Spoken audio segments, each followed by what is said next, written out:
నమో తెస్స భగవతో అర్హతో సమ్మ సంబుద్దెస్స. ఈరోజు మనం సుత్తనీపాతలోని ధమ్మికా సూత్రం గురించి చెప్పుకుందాం. ఈ సూత్రంలో ముఖ్యంగా భిక్షువులు మరియు గృహస్థులు అభ్యసించవలసిన ధర్మాల గురించి భగవానుడు వివరించాడు. ఈ సూత్రం ఇలా మొదలవుతుంది. నేను ఇలా విన్నాను అని. ఒకసారి భగవానుడు శ్రావస్తిలో జేతవనంలో అనాథపిండికుడి ఆరామంలో ఉంటున్నాడు. అప్పుడు ధమ్మిక ఉపాసకుడు 500 మంది ఉపాసకులతో పాటు భగవానుని దగ్గరికి వచ్చి ఆయనకి వందనాలు ఆచరించి నమస్కారం చేసి కొంత దూరంగా ఒక పక్కన కూర్చున్నాడు. అలా కొంత దూరంగా కూర్చున్న ధమ్మిక అనే ఉపాసకుడు భగవానుడితో ఇలా అంటాడు. గొప్ప ప్రజ్ఞావంతులైన ఓ గౌతమ, భగవానుణ్ణి గౌతమ అని కూడా పిలుస్తారు. ఎందుకంటే ఆయన గోత్రం గౌతమ గోత్రం అన్నమాట. శాక్యముని అని పిలుస్తారు, తథాగతుడు అని పిలుస్తారు. అయితే ఈ ఉపాసకుడు ఇలా అంటున్నాడు. గొప్ప ప్రజ్ఞావంతులైన ఓ గౌతమ, నేను మిమ్మల్ని అడుగుతున్నాను, ఒక శ్రావకుడు సాధువు ఎలా అవుతాడు? గృహస్థుడు సాధువు కావడానికి ఇంటిని వదలాలా, లేక ఇంటిలోనే ఉండి సాధువు కావచ్చునా అని అడుగుతాడు. ఒక సన్యాసి విధులు ఏంటి, అలాగే గృహస్థుడిగా ఉంటూ ఒక సాధువులాగా జీవించాలి అంటే మేము వీలవుతుందా? ఇంటిని వదిలేయాల్సిందేనా గృహస్థుడిగా ఉంటూ? గృహస్థ జీవితాన్ని వదిలిపెడితేనే ఈ ధర్మాన్ని ఆచరించాలా అని అన్నట్లుగా అడుగుతాడనమాట. ఎందుకంటే మీరు ఈ లోకగతులు, దేవతల గతులు అన్నీ తెలిసిన వారు. మీలాగా విషయాల సూక్ష్మ అర్థాన్ని ఎరిగిన వారు ఎవరూ లేరు. అందరూ మిమ్మల్ని శ్రేష్ఠుడైన జ్ఞానిగా బుద్ధునిగా పిలుస్తున్నారు. జీవుల ఎడ అనుకంపంతో సర్వజ్ఞులైన మీరు ధమ్మాన్ని బోధించారు, ఈ లోకానికి పంచారు. ఈ ప్రపంచ ముసుగును తొలగించారు. మీరు సర్వజ్ఞులు, లోకాలన్నిటిలో మచ్చ లేకుండా ప్రకాశిస్తూ ఉన్నారు. ఏరావన అనే పేరుగల నాగరాజు మీరు జినులని విని మీ వద్దకు వచ్చి మీతో సంభాషించి మీరు చెప్పింది విన్న తర్వాత సాధు సాధు అంటూ సంతోషంగా వెళ్ళిపోయాడు. ఈ సాధు సాధు అనే పదం ఎందుకు ఉపయోగిస్తామంటే, ఎవరైనా ధర్మాన్ని విన్నా లేదా ఏదైనా మంచి పని చేసినా ఈ సాధుకారం తెలుపుతాము. మంచి విషయం చేశారు, బాగుంది అనే విషయం అన్నమాట. అందుకే ధర్మాన్ని విన్న తర్వాత 3 సార్లు ఎప్పుడూ కూడా సాధు సాధు సాధు అని చెప్తారు. అలాగే ఈ నాగరాజు కూడా మీతో సంభాషించి మీరు చెప్పింది విన్న తర్వాత సాధు అంటూ సంతోషంగా వెళ్ళిపోయాడు. అలాగే ధమ్మాన్ని అడిగి తెలుసుకోవడానికి రాజు వేసవన కుబేరుడు వచ్చాడు. ఆయన మిమ్మల్ని ధమ్మాన్ని గురించి ప్రశ్నించినప్పుడు, ఓ ధీరా, మీరు వివరించి చెప్పారు. అతడు కూడా మీరు చెప్పింది విన్న తర్వాత సంతోషించాడు. ఇక వాదశీలురైన తైర్దికులు కానీ, వేరే వేరే సాంప్రదాయ సన్యాసులు తైర్దికులు అని చెప్తారు. ఇంకా ఆజీవకులు కానీ, నిఘంటులు కానీ, జైనులు కానీ ఎవరు కూడా ఈ ప్రజ్ఞలో మీకు సాటిరారు. ఎలాగంటే నిలబడిన వాడు నడిచేవాడిని ఎప్పుడు దాటలేడు. ఈ వాదశీలురైన బ్రాహ్మణులు, ఇంకా కొంతమంది వృద్ధ బ్రాహ్మణులు అందరూ మీరు చెప్పే అర్థ వివరణకు బద్దులై ఉన్నారు. భగవాన్, మీచే చక్కగా చెప్పబడిన ఈ కుశల సుఖకర ధర్మాన్ని మేమంతా మీ శుశ్రూష అంటే సేవ చేస్తూ తెలుసుకుంటాము. ఇంకా బుద్ధ శ్రేష్ఠుడా, మేము అడిగినప్పుడు చెప్పండి. ఇంకా వాసవుణ్ణి దేవతలు విన్నట్లుగా ఇక్కడ కూర్చున్న భిక్షువులు, ఉపాసకులు విమలుడైన బుద్ధునిచే బోధింపబడే ధర్మాన్ని విందురుగాక. వాసవుణ్ణి అంటే దేవతల రాజైన సక్కాకు ఉన్న అనేక పేర్లలో ఇది కూడా ఒకటి. వారు శ్రద్ధతో వింటామని కవితాపరంగా చెప్పే తీరన్నమాట ఇది. అయితే ఇక్కడ ఈ ఉపాసకుడు ఫస్ట్ బుద్ధుడి దగ్గరికి వెళ్ళి నమస్కారం చేసి, ఆ తర్వాత బుద్ధుడి జ్ఞానం గురించి, ఇంతకుముందు జరిగిన విషయాల గురించి చెప్తూ ఉన్నాడు. అప్పుడు భగవానుడు ఇలా అంటారు, ఓ భిక్షువులారా, పరిశుభ్రమైన ధర్మాన్ని విని ఆచరించండి. ప్రవచ తీసుకున్న వారికి పనికి వచ్చే జీవన విధానాన్ని బోధిస్తాను. మీరంతా దానిని మనసులో నింపుకోండి. మంచిని పాటించాలి అనుకున్నవాడు దానిని ఆచరించాలి. మొదట ఈ భిక్షువులు ఆచరించవలసిన విషయాల గురించి భగవానుడు చెప్తున్నాడు. భిక్షువు వికాలంలో కాక సకాలంలో భిక్ష కోసం గ్రామాలకు వెళ్ళాలి. ఎందుకంటే వికాలంలో వెళ్ళేవానికి బంధాలు చుట్టుకుంటాయి. అందుకని బుద్ధులు వికాలంలో వెళ్ళరు. మనకి భిక్షువులకున్న నియమాలలో వికాల భోజనం చేయకూడదన్నది కూడా ఒక నియమం. ఇది ఎందుకంటే బుద్ధుడి కాలంలో మొట్టమొదట ఈ నియమాలు ఏం లేవు. కొన్ని సంవత్సరాల వరకు వాళ్ళు కొంతమంది భిక్షువులు ఉదయం పూట ఆకలి వేసినప్పుడు భిక్షాటనకి వెళ్ళేవాళ్ళు, మధ్యాహ్నం పూట ఆకలి వేసినప్పుడు భిక్షాటనకి వెళ్ళేవాళ్ళు, ఇక రాత్రిపూట కూడా ఆకలి వేస్తే భిక్షాటనకి వెళ్ళిపోయేవాళ్ళు. అక్కడ ఉన్న ప్రజలకి ఇది ఒక గందరగోళంగా అనిపించింది. ఈ భిక్షువులు ఎప్పుడు వస్తారో తెలియదు, వీళ్ళకి ఎప్పుడు భోజనం పెట్టాలో తెలియదు.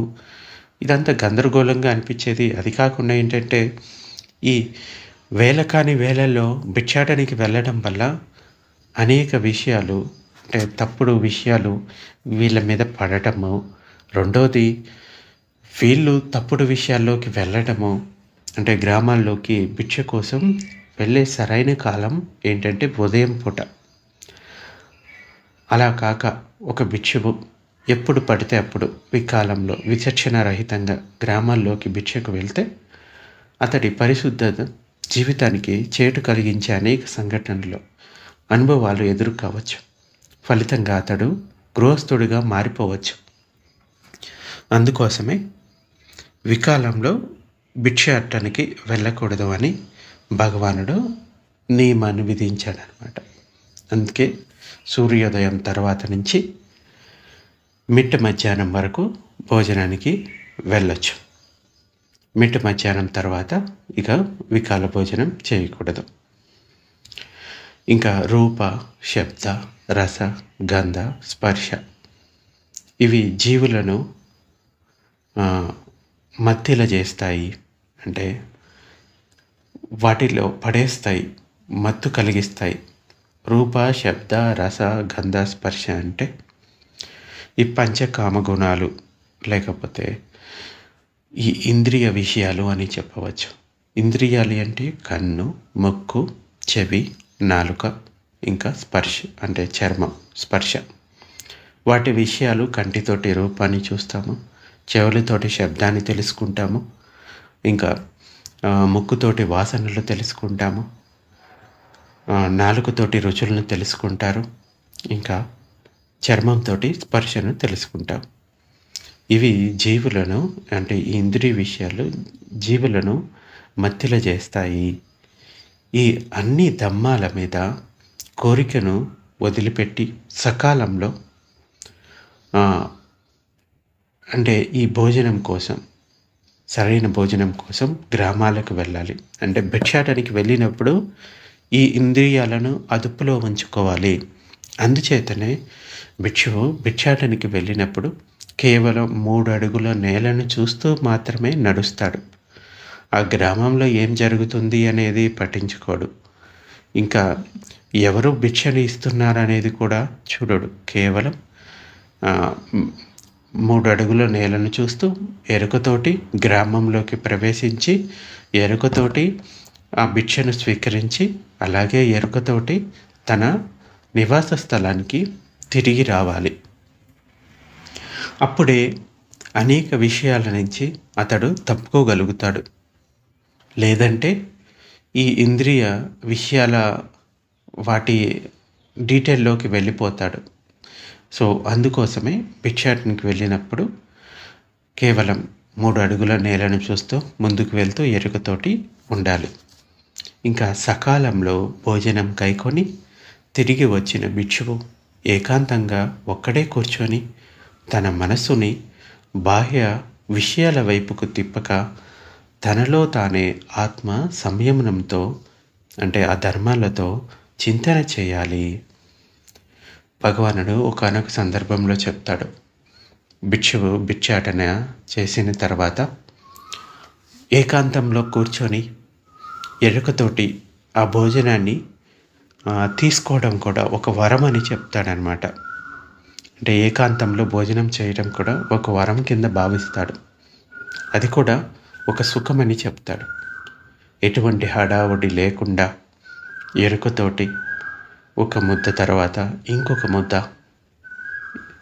తీసుకుంటూ బాగా నమిలి ఆ రుచి పట్ల ఎటువంటి ఆస్వాదన లేకుండా తినడం కూడా ఒక వరం లాంటిదని చెప్తాడు. అది కూడా చాలా సంతోషాన్ని ఇస్తుంది. సో ఈ విషయాన్ని భిక్షువు గుర్తుంచుకోవాలి.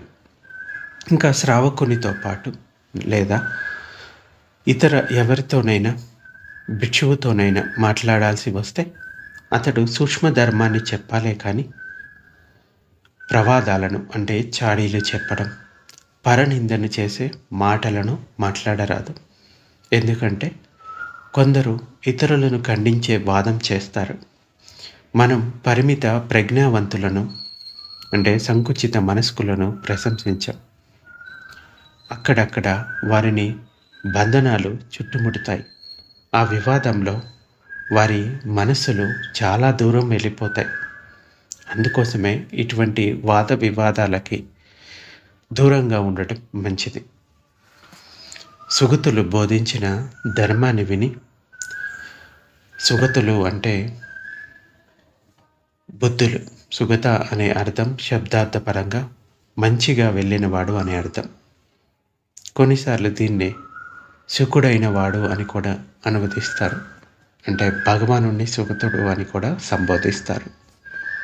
సుగతులు బోధించిన ధర్మాన్ని విని సమీక్షించి బహు ప్రజ్ఞావంతుడైన ఆయన శ్రావకుడు, అంటే భగవానుని శిష్యుడు, ఆహారంలో ఇంకా విహారంలో శయనాసనాలలో నీటితో సంగాటిని ఉతుక్కోవడంలో జాగ్రత్తగా ఉండాలి. అందువలన ఈ ఆహార విహార శయనాసనాలలో నీటితో సంగాటిని ఉతుక్కోవడంలో ఆసక్తిని వదిలి భిక్షువు తామరాకు నీటిని అంటనట్లుగా ఉండాలి. అంటే ఇటువంటి విషయాల్లో ఎక్కువ శ్రద్ధ చూపించకుండా, ఆహారం విషయంలో కానీ విహారాల విషయంలో కానీ ఎక్కువ ఆసక్తి చూపించకుండా వదిలి ఆ భిక్షువు తామరాకు నీటిని అంటనట్లుగా ఉండాలి. ఇంకా గృహస్థు విధులను కూడా చెప్తాను. దేనిని ఆచరిస్తే గృహస్థ శిష్యుడు కూడా సాధువు అవుతాడో చెప్తాను. ఎందుకంటే సపరిగ్రహి అయిన వాడు కేవల భిక్షు ధర్మాన్ని ఆచరించలేడు. అంటే ఇప్పటి వరకు చెప్పిన విషయాలు భిక్షువుల ధర్మాలు. ఇప్పుడు చెప్తున్న విషయాలు ఒక గృహస్థుడు కూడా భిక్షువులాగా ఉండాలి అంటే ఏమి ఆచరించాలి. కొందరు గృహస్థ జీవితంలోనే ఉండాల్సి వస్తుంది. కొన్ని బాధ్యతల వల్ల, ఇంకొన్ని విషయాల వల్ల అందరూ భిక్షువులు కాలేరు. అయితే భగవానుడు దానికి ఆల్టర్నేటివ్గా ఒక గృహస్థుడు కూడా ఒక సాధువులాగా జీవించడానికి కూడా జీవన విధానాన్ని బోధించాడు. ఆ విధులు ఏంటంటే, అతడు ప్రాణం తీయకూడదు, కొట్టకూడదు, ఇతరులు చేసే ప్రాణహానిని ఆమోదించకూడదు, ఏ ప్రాణిని దండించకూడదు. అంటే తాను జీవహింస చేయకూడదు గృహస్థుడు, ఇంకొకళ్ళు చేయడానికి ప్రోత్సహించకూడదు. ఇంకా తర్వాత శ్రావకుడు, అంటే శ్రావకుడు అనే పదము ఉపాసకులకు కూడా ఉపయోగించవచ్చు.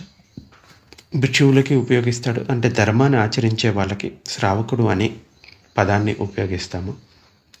అయితే శ్రావకుడు ఇవ్వని వస్తువుని ఏమాత్రం తీసుకోకూడదు, అంటే ఇతరులు తీసుకోవడాన్ని ఆమోదించకూడదు. అంటే దొంగతనం తను చేయకూడదు, ఇతరులు చేయడానికి అనుజ్ఞ ఇవ్వకూడదు, ప్రోత్సహించకూడదు. అన్ని రకాల అధిన్నాదానాన్ని, అంటే దొంగతనాన్ని అతడు వదిలివేయాలి. అలాగే విఘ్నుడు మండే నిప్పులకి దూరంగా ఉన్నట్లుగా అబ్రహ్మచర్యానికి దూరంగా ఉంటూ, అంటే బ్రహ్మచర్యాన్ని పాటిస్తూ, లేదంటే అట్లీస్ట్ వ్యభిచారం చేయకుండా, అంటే పరుల భార్యలతోటో లేకపోతే పరాయి స్త్రీలతోటో సంబంధాన్ని పొందకూడదు. అలాగే ఈ బ్రహ్మచర్యాన్ని పాటించేవాడు ఎవరి మీద ఆసక్తిని కలిగి ఉండకూడదు. అబ్రహ్మచర్యానికి దూరంగా ఉండాలి, బ్రహ్మచర్యాన్ని పాటించడానికి ప్రయత్నించాలి. అంటే మండే నిప్పులకి ఎవరైనా దూరంగా ఉంటారు కదా, అదేవిధంగా సభలో కానీ ఒకరితో ఒకరు అబద్ధం చెప్పకూడదు, ఇతరులతో చెప్పించకూడదు, అబద్ధమాడే వారిని ఆమోదించకూడదు, అన్ని రకాల అబద్ధాలను వదిలిపెట్టాలి. అలాగే ఈ దమ్మం రుచించిన గృహస్థుడు మద్యం ఉన్మాదం కలిగిస్తుందని తెలిసి తాను త్రాగకూడదు, ఇతరులు త్రాగడానికి అనుజ్ఞ ఇవ్వకూడదు. ఇంకా మూఢుడు, అంటే మూర్ఖుడు మదంతో పాపాలు చేస్తాడు. మరికొందరు మదమత్తులచే చేయిస్తారు. ఈ పాపపు స్థలాన్ని వదిలిపెట్టు. ఉన్మాదకరమైన మోహజనితమైన దుర్మార్గులకు, మూర్ఖులకు ప్రియమైన ఈ పాపకూపాన్ని వదిలిపెట్టాలి. అంటే సత్సంగం కూడా సరైనదై ఉండాలి. మూర్ఖుల ఇంకా మూఢుల అటువంటి మోహాన్ని కలిగించే వాళ్ళ స్నేహాన్ని చేయకూడదు. అంటే మూర్ఖులు పానమత్తులై పాపాలు చేస్తారు, ప్రమత్తులై ఇతరుల చేత చేయిస్తారు.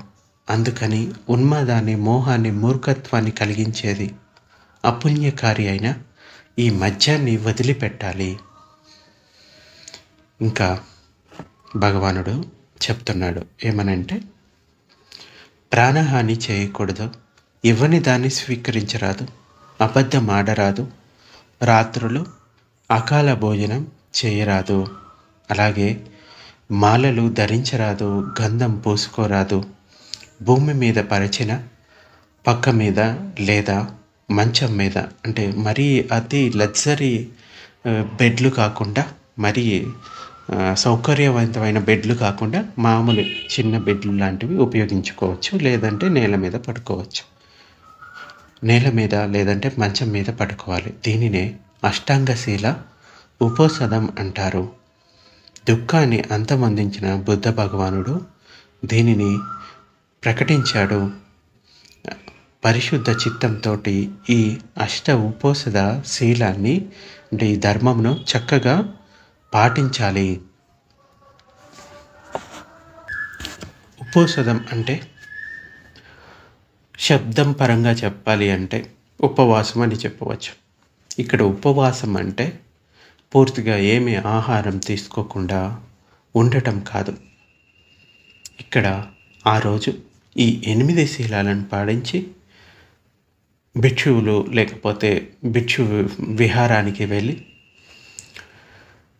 అక్కడ వారి చెప్పే ధర్మాన్ని విని వారికి భోజనాది దానాది పుణ్యకార్యాలు చేసి ఆ రోజు మొత్తం ధర్మానికి సంబంధించిన విషయాల్లో జీవించడం.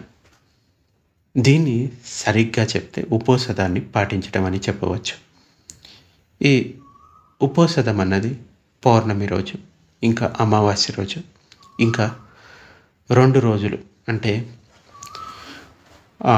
ఈ పౌర్ణమి అయిపోయిన 8వ రోజు అష్టమి రోజు, అలాగే అమావాస్య అయిపోయిన 8వ రోజు.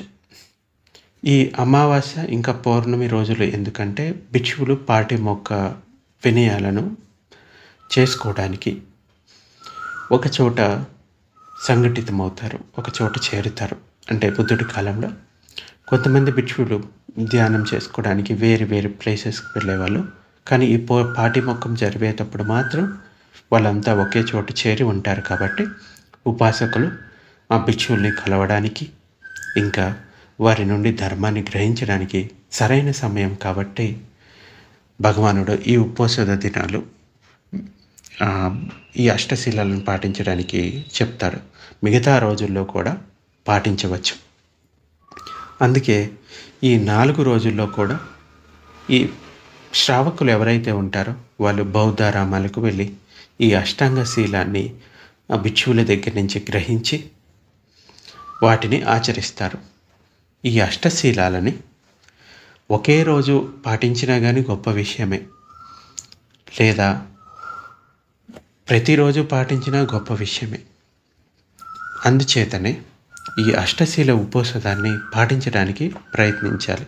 మళ్ళీ ఒకసారి చెప్తాను. అష్టశీలాలు ఏంటంటే ప్రాణహింస చేయకూడదు, దొంగతనం చేయకూడదు, బ్రహ్మచర్యాన్ని పాటించాలి, అబద్ధం చెప్పకూడదు, ఇక మత్తును కలిగించే మత్తు పదార్థాలకి దూరంగా ఉండాలి, అలాగే